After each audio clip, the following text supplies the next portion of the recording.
Hello everyone, আসসালামু আলাইকুম। সবাই কেমন আছেন? আলহামদুলিল্লাহ, আমি ভালো আছি। এই তো আজকে আমি অনেকগুলো আইটেম নিয়ে আপনাদের কাছে শেয়ার করতে চলে আসলাম।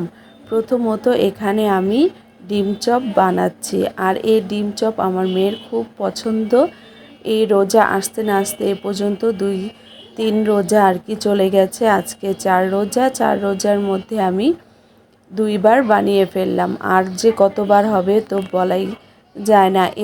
এই ডিম চপগুলো সবচেয়ে রেসিপি থেকে সেরা রেসিপি হলো আমার এই ডিম চপ রেসিপি। তাই আমি ডিম চপগুলো বানিয়ে পুরো রেসিপিটা আপনাদের সাথে শেয়ার করছি। এখানে আলুর মধ্যে ডিমগুলো সুন্দর করে ভেতরে দিয়ে মুড়িয়ে এখন আমি আবার বিস্কিটে মুড়িয়ে সবগুলো এক এক করে নিয়ে নিলাম। এখন ভাজতে চলে যাব। এই রকম করে আপনারা ডিম চপগুলো আপনারা ভেজে খেতে পারেন। প্রায় পুরো দোকানের মতো হয়ে থাকে এভাবে বানালে।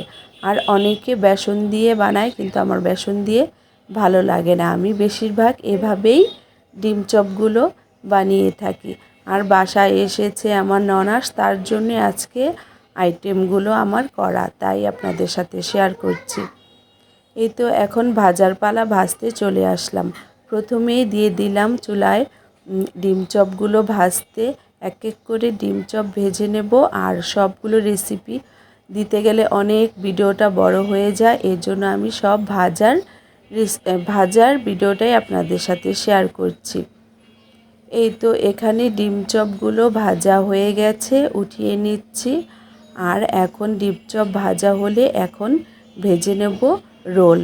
আর রোলগুলো আমি আগে থেকেই ডিপ করে রেখেছিলাম, ফ্রোজেন করে রেখেছিলাম। ওই রোলগুলো বের করে রেখেছি, তারপর এখন ভেজে নিচ্ছি।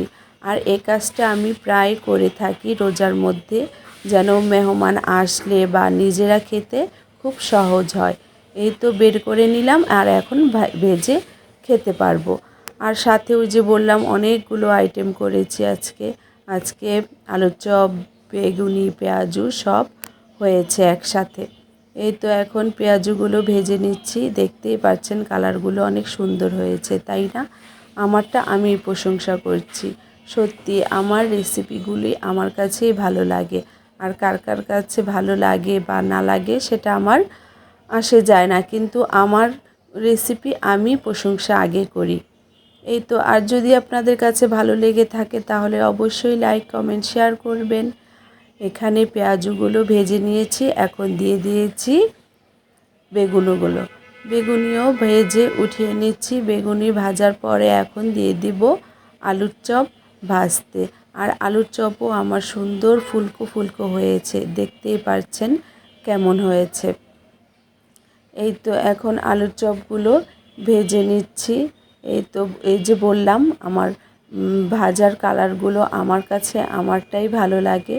আর যদি আপনাদের কাছে ভালো লেগে থাকে তাহলে অবশ্যই কমেন্টে কমেন্ট করবেন। পুরো রেসিপিগুলো আপনাদের সাথে আমি এক এক করে শেয়ার করব। এই তো ভাজতে ভাজতে এখন ইফতারির সময় হয়ে গিয়েছিল, খেয়ে নিয়েছি সবাই একসাথে। বলেছি ওই যে আমার ননাস এসেছে। এখন ইফতারির পরে আর এই লুচিগুলো কিন্তু আমি ইফতারির সময় ভাজিনি।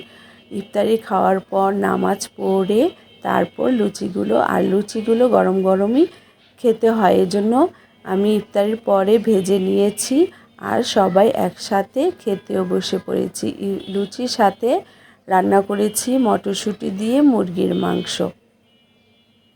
এই তো গরম গরম লুচি ভাজছি, আর সবাইকে দিয়ে বসে পড়েছে লুচি খেতে। আর গরম গরম লুচি ভাজা আর মুরগির মাংস খেতে কিন্তু খুব মজাই লাগে।